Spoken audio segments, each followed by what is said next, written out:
podcasts you love. From people you trust. This is Twit. Bandwidth for Android App Arena is provided by CacheFly at CacheFly.com.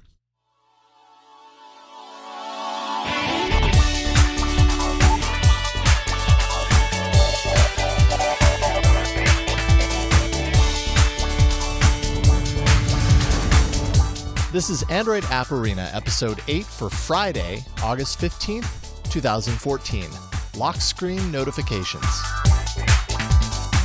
Hello, fine people of Android land. My name is Jason Howell, and I'm here to be the catalyst for some new Android app installs on your device. No pressure or anything. Today, I want to showcase something that really gets to the heart of Android's customizable approach. It's what I love about Android, making your device your own. And this week, I'm going to pit 3 awesome apps against each other and pick a winner. Again, no pressure.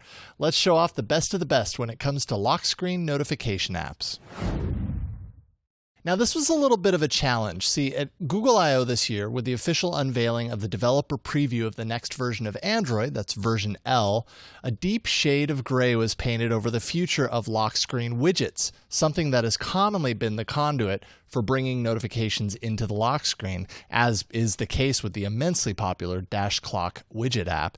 The current developer preview on version L doesn't support those widgets, and I suppose time will tell if the final version actually will or not. It's kind of murky. Not only that, but a new feature of version L is in fact the integration of notifications into the lock screen, similar to what I'll be showing off today.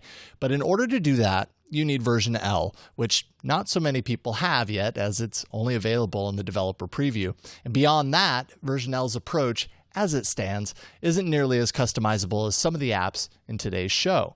So how about I stop with the setup and start showcasing a few apps that you can install right now to get this useful functionality on your pre-version L device. First up is an app that released back in June as an early alpha, and it's had a lot of people talking about its ability to simplify your notifications while surfacing them on your lock screen. It's called Echo.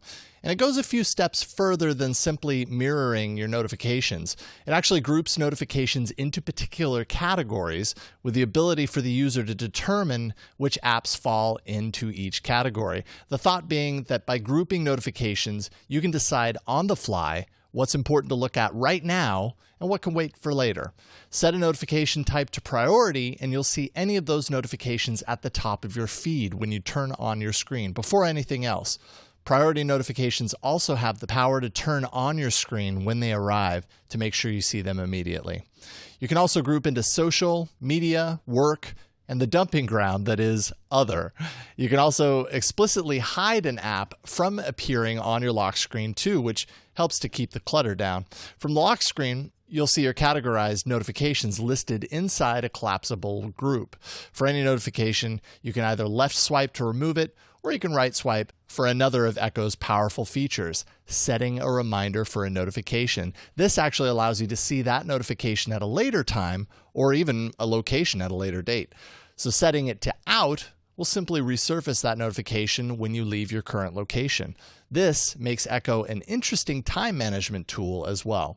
The lock screen gives you quick access to your camera and shows the time, date, and battery in a very minimal way.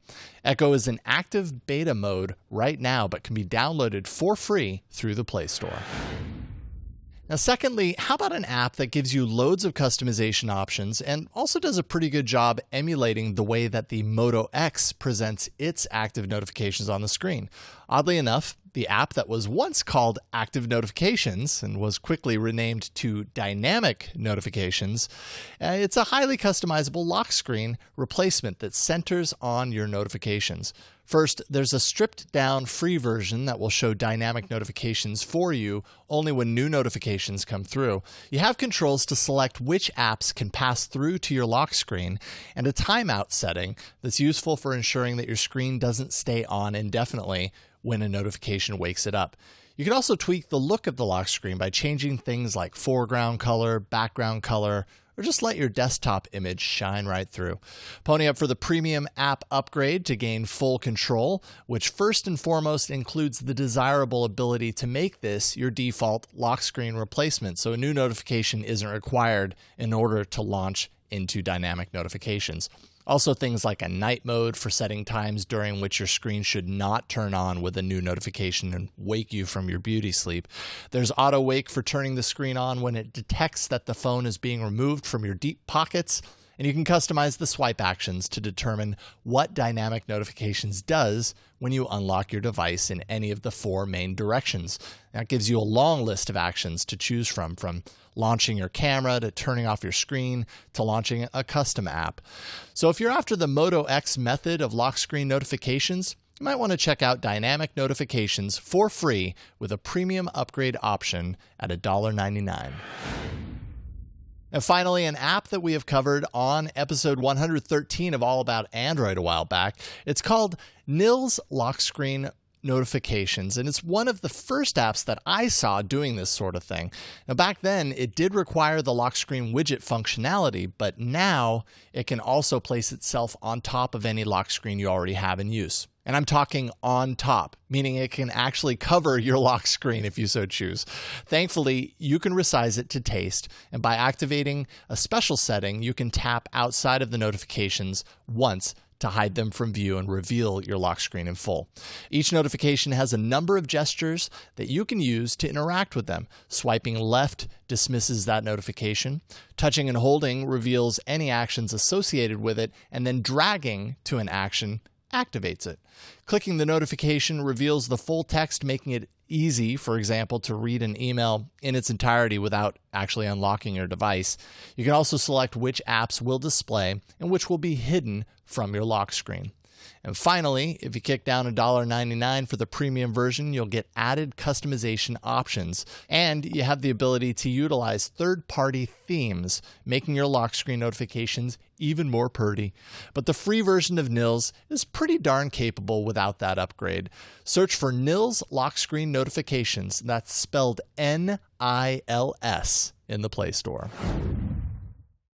And so, this being best of the best, I'm now charged with picking my favorite of the 3 lock screen notification apps featured on today's show.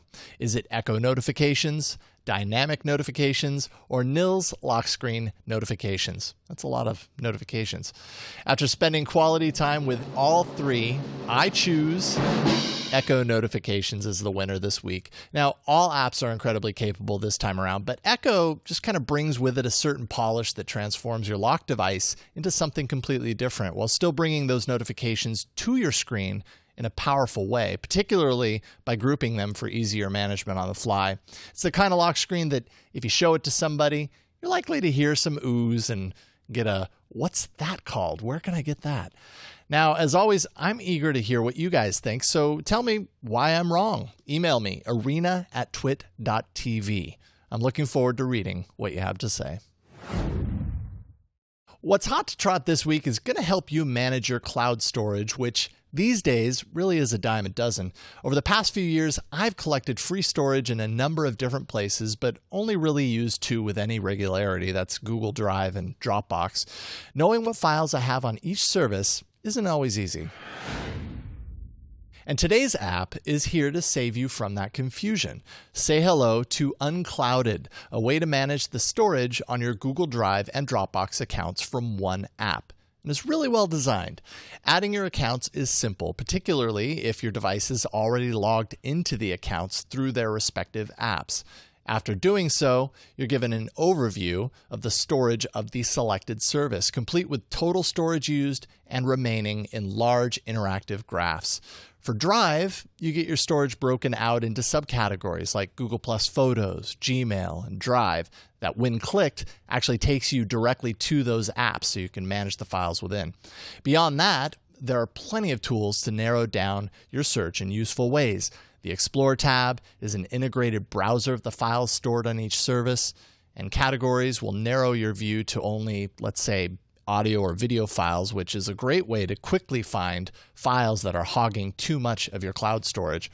And speaking of storage hogs, Duplicate files can take up a ton of space, so clicking on duplicates is great for whittling down your used space by eliminating those extra files.